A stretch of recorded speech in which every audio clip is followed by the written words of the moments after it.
The two stood on the wind-swept battlements of Guangzhou. The captain's presence had been requested by the master of the hunt himself. Not a usual occurrence.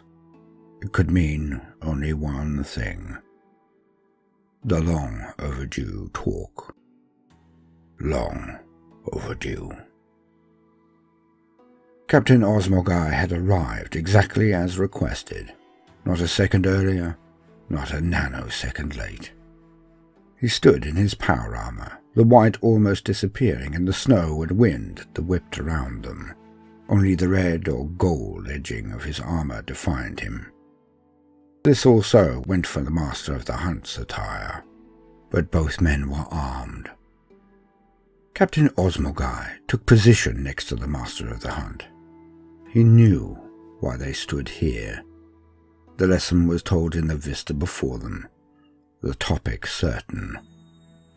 Both looked out across the approach to Guangzhou, the chapter fortress of the White Scars. The thin line of the approach up to the fortress bristling at every pace with a silvered skull atop a tall pike. The results of the hunts. The enemies of the chapter revenged. "Let me be candid, Captain Osmogai," began KOR SARRO Khan. "It is pointless to do otherwise, Master of the Hunt," said Captain Osmogai. "The hunt is one of our most sacred rituals. It is who we are. We name a foe of our chapter, an enemy who has escaped our wrath.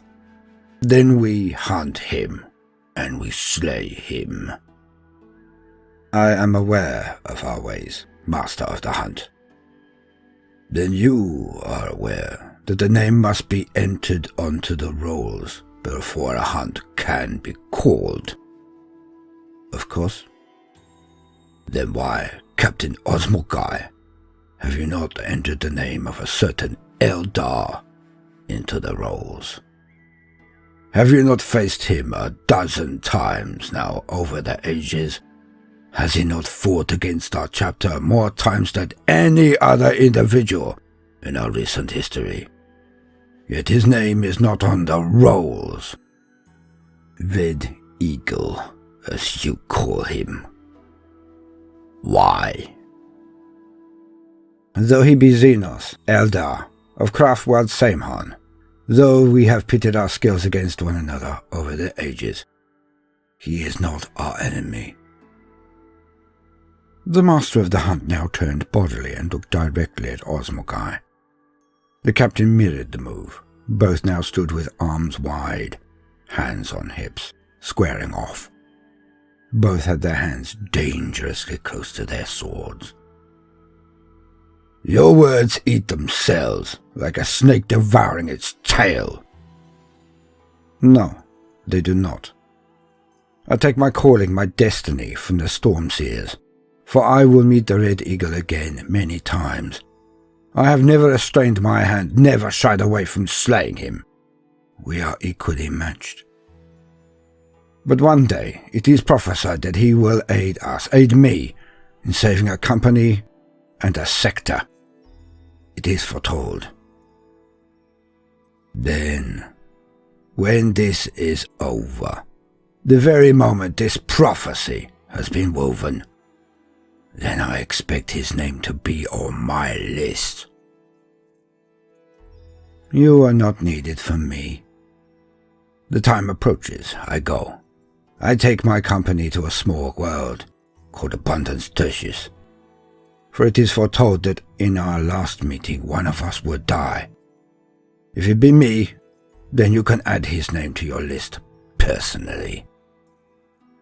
The two glared at each other for what seemed an eternity. Then both nodded, and Osmogai twisted on his heel and stalked away.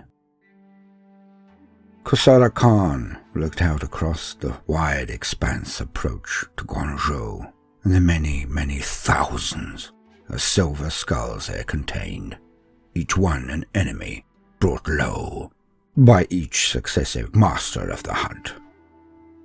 The master, KOR SARRO Khan, grinned to himself. Osmogai. He saw so much of himself in the young captain. But if Osmogai did not return from this agri-world, he would add the name of the Red Eagle, or Tarkos Samhan, to the list. Then he would hunt him, and he would kill him.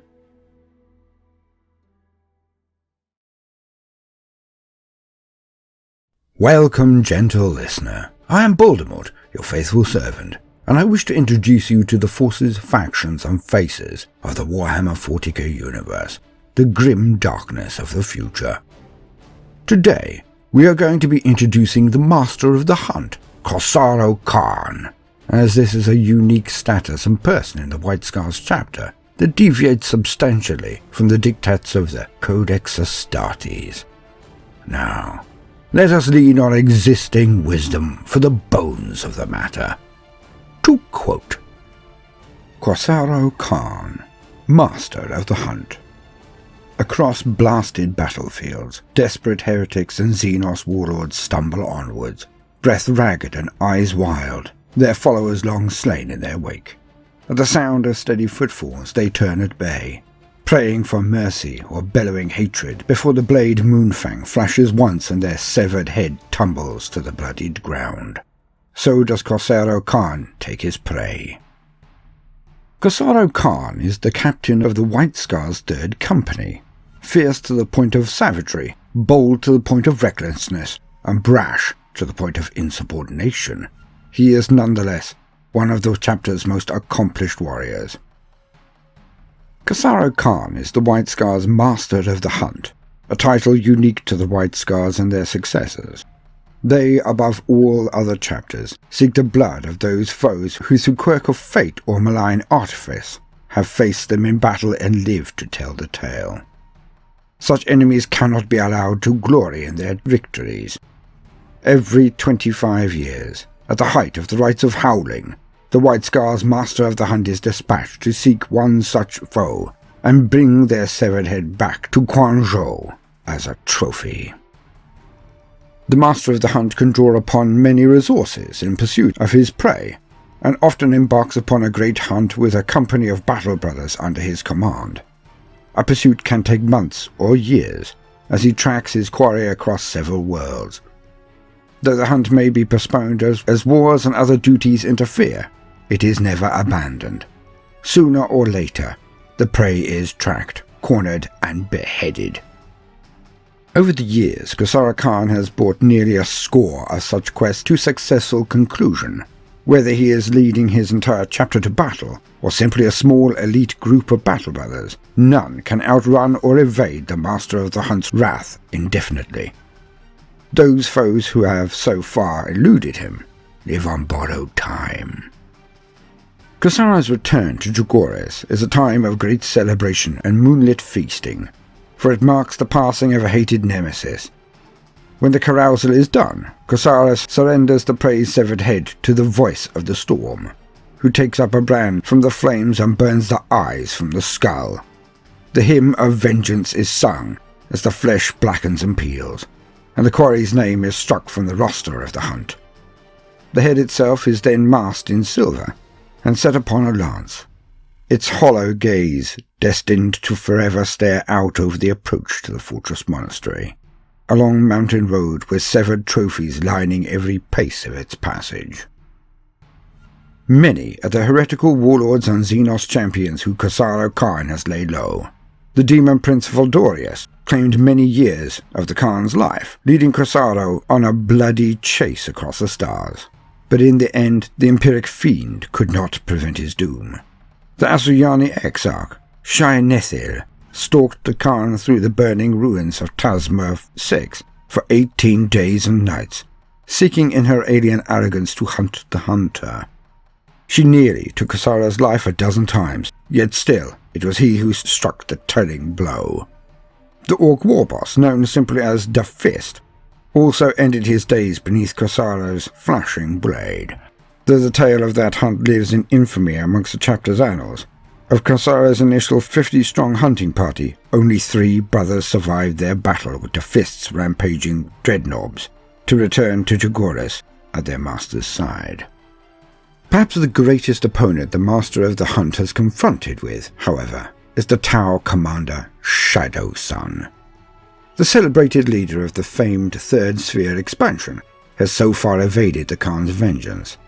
They battled back and forth throughout the war zone Damocles, two superlative hunters constantly frustrated by one another's cunning and skill, until at last the opening of the Great Rift and the sudden threat to Trigoris compelled KOR SARRO to return home with his hunt incomplete. Shadow Sun is not forgotten, however. KOR SARRO Khan knows his duty well and cleaves to his oaths. In time, he will seek once more to take the alien war leader's head, and nothing but death will prevent him from seeing his hunt to its conclusion. Together, he and the survivors of his strike force braved the ends of the Noctis Eterna and the raging warp storms generated by the Great Rift to rush back to Trigoris as swiftly as they could. For all their haste, still they did not make landfall upon their ravaged homeworld until the 11th hour. KOR SARRO and his battle brothers led the desperate charge that broke the heretics' encirclement of the Kumkata mountain range, and were instrumental in the subsequent campaign to drive the Red Corsairs from Trigoris. Despite this, it is said that the Khan's expression had never looked more grave as he stared out from the battlements of Quanzhou, across the burning steeps still littered with the wreckage of the heretic invasion. When the Indomitus Crusade arrived and brought fresh reinforcements to Trigoris, his mood did not lift. Instead, upon seeing the Primaris Space Marines in all their magnificence, it darkened further. KOR SARRO spoke not a word to any of his brothers as he walked the halls and came at last to the chapter's apothecarian, which still echoed to the cries of wounded warriors and the whine of reductor drills. KOR SARRO Khan demanded there and then that the apothecaries give him the strength of the Primaris or kill him in the attempt, for he would not leave that place until they did. Had it been any other Khan, or had the day not been so dark, Chief Apothecary Ogolai might have refused. He might have sought the approval of Jubai Khan, perhaps even asking the chapter master if he instead sought the honor of first attempting to cross the Rubicon Primaris. Whatever Ogolai's reasons, he did not refuse. He sealed KOR SARRO within an isolation chamber and had his fellow Emchi prepare to attempt a process that, to the White Scar's knowledge, had never been attempted before. For many days, none of KOR SARRO Khan's brothers saw him. Some whispered that he had ridden into the stars as the great Khan had done, seeking to vent his shame and anger by hunting alone the quarry that had eluded him.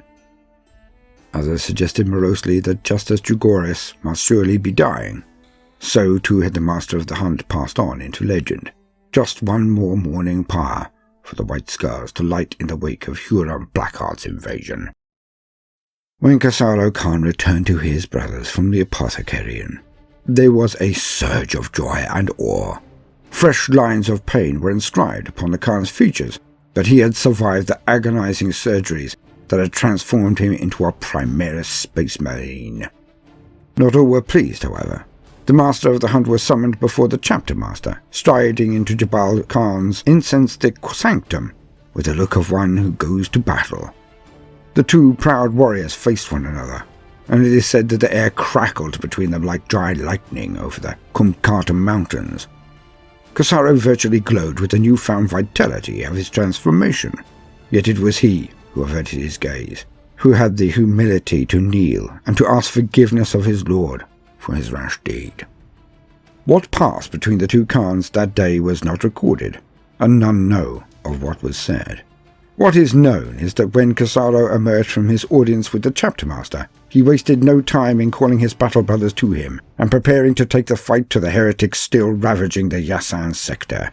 His hunt was not over, but for now it was set aside, for a new duty was his to complete. The Yasan sector seized with foes, and all else would have to wait until it was secured. The Hunter's Tools. As master of the hunt, KOR SARRO Khan bears traditional relics awarded to each successive warrior to have held this title. It is in this dark and bloody age he has also received new gifts to augment his Primaris might and aid him in hunting the most dread of foes. Ever has the master of the hunt wielded the sword Moonfang, and with it they have taken the heads of their prey. This still holds true, for the monomolecular edge of this relic blade is as sharp as it ever was. Moonfang whistles through the air in wind-swift arcs, leaving pale after-images burning into the air and slicing through armor, flesh and bone as if they were not there at all. When the blade's molecular disruption field meets solid matter, it parts it like a swift overdue through the long grass of the steeps, and lops off the victim's head in a bare instant of contact. It is a token of Jubal Khan's faith and favour that KOR SARRO Khan is now equipped with the cyber berkut called Anzuk. Known to the White Scars as the Hawk of Fire and Water, this ancient creature has been the familiar of only a handful of Khans throughout the chapter's history, and has slumbered through the eons without the protective aegis of a suspension field when not in service. It is said that Anzuk's wing beats echo the fury of the Trugorian storms, that his blood is the planet's running rivers, and his ferocious gaze its swift-leaping wildfires. Where Anzuk strikes, so too strikes the harnessed spirit of Trugoris itself, reaching out with vicious talons and flashing beak to savage those who would stand against the master of the hunt. Of course, some among the White Scars whispered that this gift may have another, altogether different purpose. All that Anzac sees, it records within capacious mnemonic data coils. Perhaps, some whisper, Jubal Khan wishes to keep his huntmaster on a shorter leash after his impetuous deeds of late. If so, then Anzuk is that leash. End quote. And so we see, from the quote and hopefully from my introductory story, the figure of the master of the hunt. It lends the White Scars much of their mystique, in my view. They are a chapter of Marines that seems in most extents to be very similar to other Astartes. But when you know more about them, then these differences actually shine a light on a totally unique and very exciting force. For the White Scars do not get the exposure of some chapters, but they are just as enticing, just as alluring, just as fulfilling as any other when you do see their strengths. The White Scars are vengeance, as are many angels of death and space marines. But theirs is the swift strike of the sword, held in check by the cold rage, the deep rage that will never be quenched until vengeance has been taken. This, amongst many, many other reasons, is why I adore the White Scars as much as I do. Add this to their aesthetic and rich cultural references to draw upon, and you have a hobbyist's dream. If you are thinking of starting an army for a new edition, which I don't do usually myself, but if you do, then this fantastic faction would be as good a choice as any, and better than many. I have been Baldermort, your faithful servant. I hope you have enjoyed this brief introduction to KOR SARRO Khan, the master of the hunt. If so, then do please consider liking and subscribing. If you do, then do please hit the notification button, as I would not want you to miss out. Now, no matter what you do today, do try to make some time for fun. Toodaloo.